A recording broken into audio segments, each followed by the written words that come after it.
Hello everyone, it's Dr. Shani here. I hope your week is going well. Happy Monday to each of you. I was watching the news today and I saw that Dexter King, the son of Reverend Dr. Martin Luther King Jr. and Mrs. Coretta Scott King, had passed at the age of 62 due to prostate cancer. And I was like, wow, you know, Dexter King died. This is, family legacy, historical family, very prominent family. And I started to think about prostate cancer, and I started to think about my own family and reflecting on many years ago when my father was diagnosed with prostate cancer. So I just want to share a little bit of insights that I gleaned from the process of being a support to my father during that period. Of course, my mom and sister were also supportive during this period, but I remember very distinctly sort of getting the wheels turning with my father and trying to assist at this particular time in 2009 when I was in my PhD program with my dad, getting him some screenings, which led us to ultimately determining that he had stage 1 prostate cancer. So in 2009, I was a second year doctoral student at the University of Alabama, and my dad had experienced his first stroke probably like a couple of years before, like so maybe 2007. I can't really remember the year, but in total of his life, he had 3 strokes. And so I was like, okay, Dad, we need to start getting healthy. So I was like, let's just make sure we, get you with the right care and get you to a primary person who's a little bit better than some of the people you had been seeing in the Mississippi Delta, and get you some labs done. And so one of the things I was very adamant about was helping my father to get screened for prostate cancer. Why? My dad has 9 brothers, or he has 2 are still living. My dad was like the last surviving eldest brother of all of those brothers, and all of them pretty much had prostate cancer.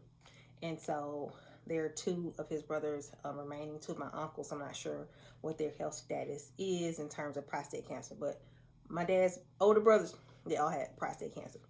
And so obviously that's something that was a genetic factor. He was definitely high risk for developing prostate cancer.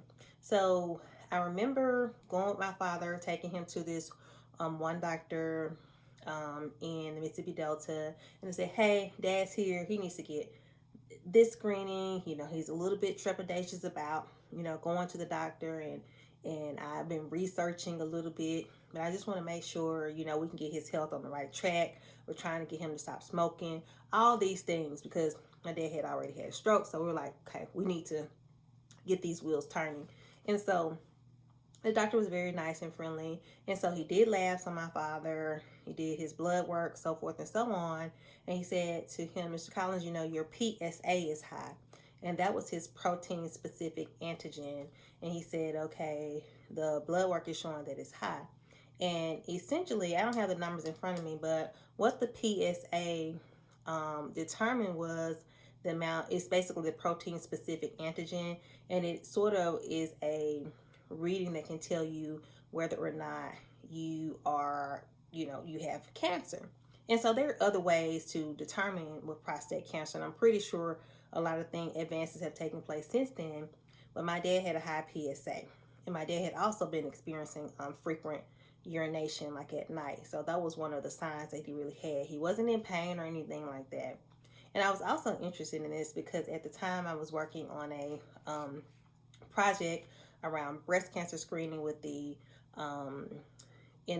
with the Jackson Medical Mall, the Jackson Mississippi Medical Mall, and we were doing breast cancer screening for women in churches. And so breast cancer and prostate cancer was a lot of the conversations I was engaged in at the time. Even my dissertation research kind of focused on breast cancer screening among women, Black women in the Delta. And so we got that PSA done, but also we went a step further and had a DRE, which is a digital rectal exam.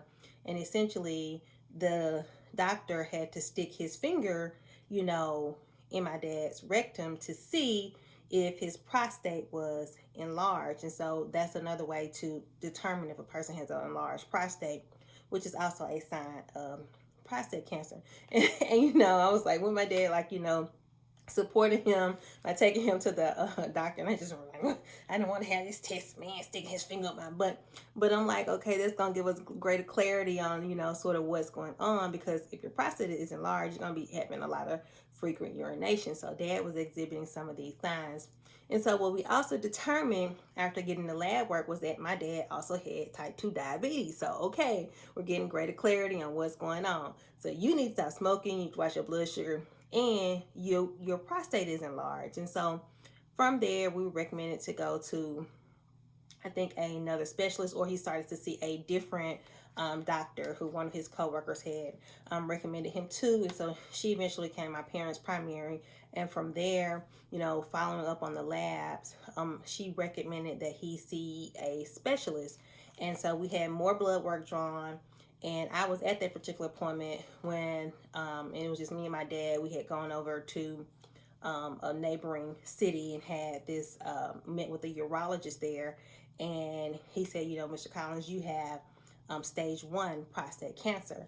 And I remember I was just feeling like so down about it. It was like kind of my stomach sank, and you know, me and my dad and I sort of drove home in silence, you know, just kind of thinking about it. I just remember like the sun kind of setting. It was getting late in the evening. We were going back home, but we worked through it. We got on a treatment plan for my dad. The next time my mom had come to the appointment, so it was me, my dad, and my mom. I think my sister may have been in a different state at that time, but we all went together.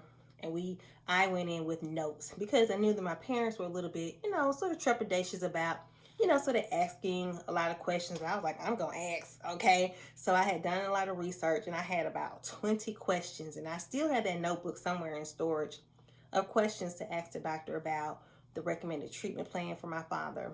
And what he recommended, because my father's cancer was stage 1, was radiation seed implants.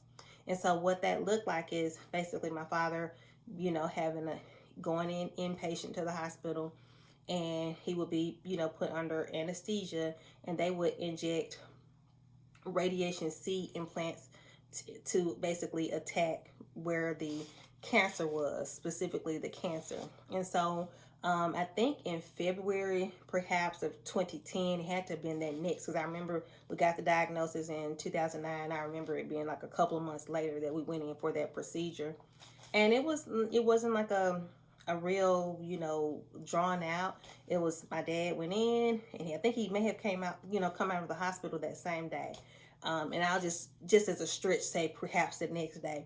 And he went home. We went home. Dad rested for a few days. He took off work for like, I think maybe a week, and he went back to work the next week. I do remember one of the side effects of the radiation was my dad experienced nausea, so he was vomiting a little bit, but for the most part, he just kind of carried on. But there were some later side effects of the prostate cancer, you know, which I'll talk about, you know, perhaps in another video. But I did want to talk about the importance of early screening and having a primary care physician, so that we can stay on top of our health issues, particularly for Black men, because a lot of times it's just very hard to get our Black men to go to the doctor. And it could be anyone of any race, but I do know that within the Black and brown communities, particularly African American communities, among Black men, prostate cancer is one of the top causes of death. And many Black men have a genetic risk factor for developing prostate cancer. In fact, if your parent or father has prostate cancer, you are 50%, you have a higher chance of developing prostate cancer. And like I said, my dad has 9 brothers, and all of them had prostate cancer. So our family is a prime example of that. And so what I would suggest or recommend, and I am not a health expert, I am a social worker and a social educator, so please consult your physician before you undergo any medical procedures. Again, I am not a health professional. I do not give health advice. I can only speak from it from a lay person, and as a person who kind of walked through that experience and was very involved directly with my father. You want to start thinking about Number one, establishing a primary care physician if you don't have one, because your primary care physician, she or he will be able to look at your lab works. Your labs are going to tell you what's going on in your body. So if you are a person who's supporting a male, the male figure in your life, whether it's your brother, your uncle, your cousin, your father, your whoever it is, you know, your partner, whoever it may be, get a primary care physician. And if you don't like your primary care, you can always switch, but get someone to run labs for you and do a comprehensive workup of your labs. And please pay special attention to any problems that you are experiencing or anything that you perceive to be a little funny or unusual, because sometimes that can be an indicator that something else is going on with your body. Like I said, the only symptom that we perhaps noticed was the frequent urination. But also at this time, my dad was also diagnosed with type 2 diabetes. And you know, if for anyone who knows about diabetes, frequent urination is also a symptom of having type 2 diabetes, but it is also a symptom of having an enlarged prostate. So get that primary care physician. The next thing I would say, get those labs done. Once those labs are done, if your protein specific antigen screening comes back, or whatever screening tool your doctor uses to say, hey, some of your levels are elevated, I'm feeling like your prostate is enlarged, don't stop there. If your doctor does not recommend you to a urologist, meaning urology, you need to find a new doctor and get yourself to a urologist, because a urologist is also in most instances a surgeon. So these individuals are able to understand what's going on with the anatomy of your body, what's going on with your prostate, how it's going to impact your physical health, or your persons, the person you are helping, your loved ones' physical health. But also they can talk about some of the mental health issues that go along with that. So make sure you get yourself to a urologist, because this individual is going to be able to give you an MRI or make whatever recommended screening you need to determine what stage your cancer is, if you have cancer, if that particular person has cancer. So in my dad's instance, I can't remember the exact screenings we had, but we were able to determine that he was at stage 1, which is early. So we intervened very early with my dad, and that's why he did not need a more aggressive form of treatment. We only got radiation seed implants into his prostate to directly target the cancer. And from my understanding, if I can recall appropriately, those seed implants continue to work for years to come. And later we found out, that it really was not as successful, but it did. My father's prostate cancer did not spread throughout in the remainder of his life. My dad did not die of prostate cancer; he actually died of kidney disease. So that wasn't the thing that ultimately led to my father's death or his passing. So we were aggressive in making sure we jumped on top of his treatment. So get to a urologist. Make sure you are researching your options and looking at multiple options. Don't just settle for a radical procedure to remove your prostate, because that's going to have a lot of health implications, such as incontinence. It's just a kind of a downward spiral when you start doing things like that. But sometimes those things are necessary to save a person's life. But you have to make sure it's best for you and your life and your partner, or whoever it is that is dealing with prostate issues. So another thing I would also suggest is, when we start talking about lifestyle, is to reduce and eliminate a lot of meat products. Because when you start doing the research and literature, delving into the literature on cancer, one of the things that really fuels the development and growth of prostate cancer is a lot of meat. And so it could just be like doing a meatless Monday, cutting back, reducing anything that's going to put nitrates or any kind of toxic things in your body, because that's only going to fuel the development of cancer. And what cancer is the overgrowth of abnormal cells in one particular area of the body. So it could be your breast, it could be anywhere. It could be in your lungs. So it's just the overgrowth of those abnormal cells, and what they do, they just continue to replicate and multiply. And so you want to do things to kind of improve your physical health, and that will in turn, help to, address some of those other internal issues. And so, and while my dad didn't stop smoking, he later had some additional, continued to have some health issues because, he was a little stubborn and hard headed.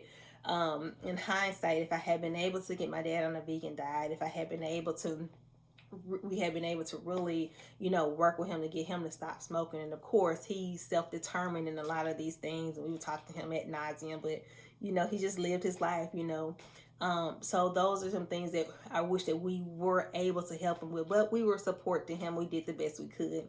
And, he did the best he could. Sometimes it's very hard with those things, but he was not bothered by his prostate cancer as much as some other people. Unfortunately, Dexter King did pass away from his prostate cancer. So that makes me think about, what was his, treatment team looking like? Was he diagnosed with prostate cancer at perhaps stage 3 or stage 4 when it's spread to other parts of his body? And from my understanding and just talking to some other people, prostate cancer can be, not always, but it can be a very slow growing cancer.